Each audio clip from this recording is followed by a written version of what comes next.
I don't care how I feel. Yeah. I don't care if I feel happy or sad. It doesn't really affect what I do each day. I do the exact same things. I act the exact same way. I don't care. Yeah. I don't put weight to the significance of the emotion.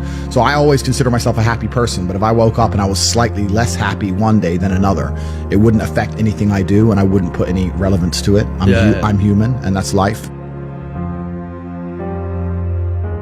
But truthfully, it doesn't matter if it's getting a girl or it's making money or it's getting status. It doesn't matter what it is. As a man, we live in hyper-competitive environments. I don't think enough men understand how competitive the world is. If you want a girl, you're competing against other men. You're not the only man who had the idea of getting that girl. There's no girl you're going to see and go, oh, I'll get that girl, and didn't cross anyone else's mind. Everybody else wants her. You have to outcompete other men. You have to be as competitive as possible.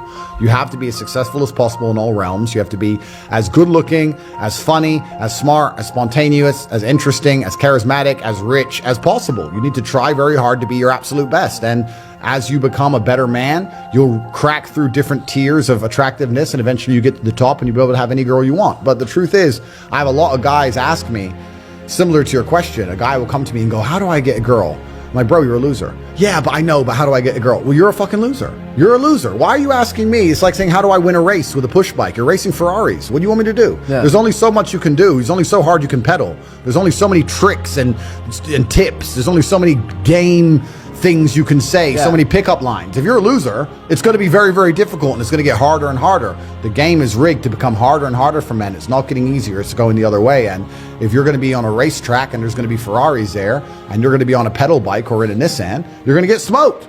That's the game. You have to up yourself. You have to improve yourself. I'm not going to lie to anybody here and say you don't have to improve yourself. You could stay a loser and get chicks, because you can't.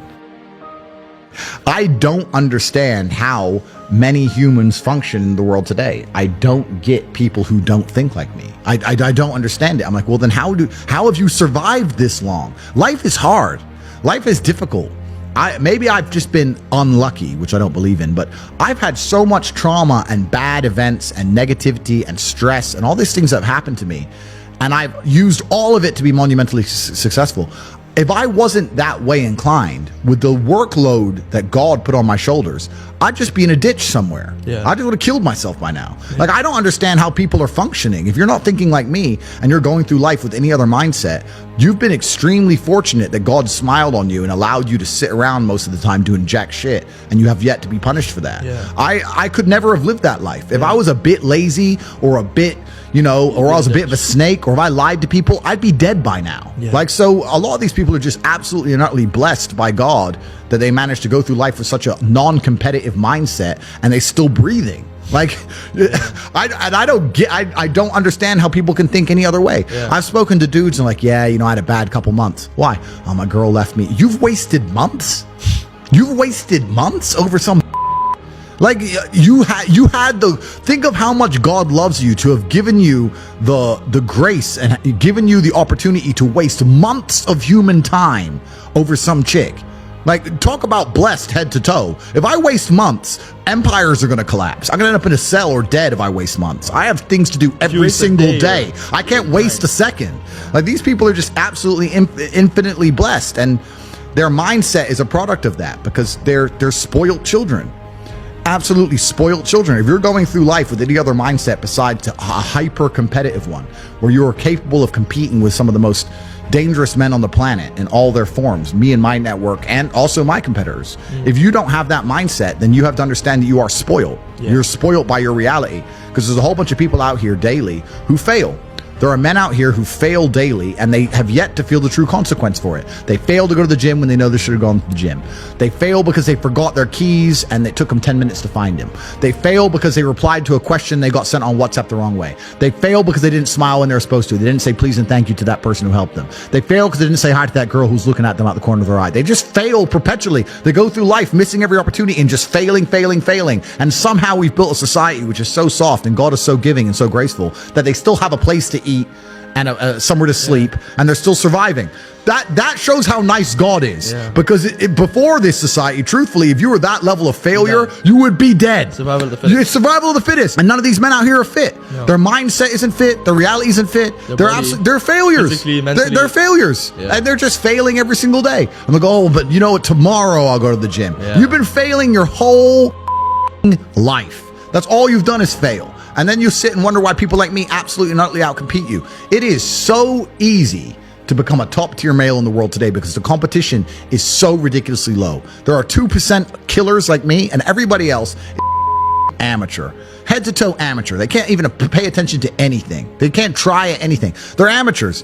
And it's really mind-blowing to me because I've tried with all of my computational power to imagine having a mindset different to mine.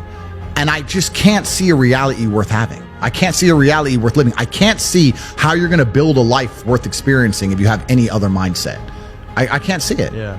I've never met somebody with a fantastic life who did not completely and utterly believe in themselves. I've never seen somebody massively succeed and they didn't believe in themselves, ever. I've never seen somebody who just allows life to happen to them and become blown off course by some sadness, end up doing massively monumental and important things. I've never seen it. It's never happened. It does, and it's never going to happen. If I'm unhappy with something and I'm uncomfortable with something, I fix it. Yeah. That's endless motivation, which I don't truly believe in as a concept, but that's endless fuel for the fire. Right. If I was unhappy with something about myself, regardless of what it was, I would be able to take all of that discomfort and turn it into endless energy to get the problem fixed. Yeah, exactly. But these people seem to it's okay to be unhappy. Yeah, well, these people seem to sit and say, I'm really unhappy with X, but then stay doing X. So I don't believe they're truly actually unhappy. What you'll notice if you live life long enough is that somebody will sit and say to you, I'm unhappy being a loser. You say, why are you a loser? I just sit at home and play video games 7 days a week. And you're like, okay. And maybe 3 days of the week they're unhappy doing that. And that's the time they email you, and that's the time they want to make a change. But 4 days of the week, they don't really, it doesn't really bother them. It doesn't really bother them. Because if it bothered them 7 days a week, guess what? They would fix it. Correct. So I have very little sympathy for people. And that's not because I'm not a nice person, but it's because I've been so hard on myself and I've been through so many things that were difficult, and I've been through so much pain and trauma myself, some of it self-inflicted, some of it given to me by God to make me a better person. But I've been so difficult on myself. It's very hard for me to look at somebody who's refused to be difficult on themselves and see them as my equal or feel sympathy or pity for them. Why would I feel pity for somebody who took the easy route when I took the hardest possible route? I took the hardest possible way to be the man I am, and you were too big of a and now you want me to feel sorry for you? I don't feel sorry for you. I don't feel sorry for these people. And because as a man, you can be anything you decide you want to be. That's the beauty of being a male. You can build your character completely from the ground up, just like a video game. Every single thing about me that people respect, I built. I was not born a world champion kickboxer. I was not born this intelligent or intellectual. I was not born this rich. I was not born this strong. I was not born this confident. I was not born this interesting. I was not born this charismatic and humble and gorgeous and tall and strong and sexy. I was not born none of these things. I became these things myself. So I deserve all the spoils of war. And anybody who decides they don't want to work hard enough to become those things, then they deserve to sit and accept they're my inferior. That's their problem. So you talk a lot about purpose, and what is your thoughts as to, do you have like an exact answer as to why we are created as humans and why we are here? Like, what is the purpose of life? Why have we been given life? I think we're here to struggle and to learn. I don't think we're here to be happy. That's why when we keep going back to the happy argument, I've always found that kind of frustrating and annoying. And someone goes, oh, but I want to be happy. Why? Why? Why do you want to sit there and laugh like you were happy your entire childhood? That's your happy days. You're allowed to be happy as a kid. It's all over now, right? You're a man. You have responsibilities. I think we're here to do important. Provide, protect, and we're also here to do important things. And important things are going to be difficult, and they're going to be hard, and you're going to get frustrated. But that's what gives you purpose. I don't see anyone who's chasing happiness. I think that's a very feminine frame. I understand why some women just want to be happy. I don't know how it feels to be a girl, because I'm not one. But in my experience, I know women who just want to be happy. Girls just want to have fun. Fine. But you're a man, right? And if you're a man, then it's absolutely an utterly different experience of life. I think we're here to struggle. I think we're here to endure pain. I think we're here to just see how hard we are to kill. I think that going through terrible things and living through them and coming out the other side is one of the most fantastic things about being human. I think that it's almost like once you understand what life is really about, there's no emotion which isn't enjoyable. The only emotional state which can be seen as detrimental is feeling nothing at all. But if you're sitting at home and you're feeling truly heartbroken, at least you're feeling something, right? And I think that's the whole part of being human. I think we're here to struggle. I think we're here to go through pain. That's so I wake up each day and go, what can I attack? What problem can I solve? And look at history. Why did Genghis Khan wake up and want to conquer the whole world? Why did Napoleon conquer the world? Why did Alexander the Great conquer the world? You just wake up and just say, give me this, give me that. I want all of it. I need to, there's an army there. They're really big. We're better. It's intrinsic. Yeah. You need to go and conquer. That's the purpose of life.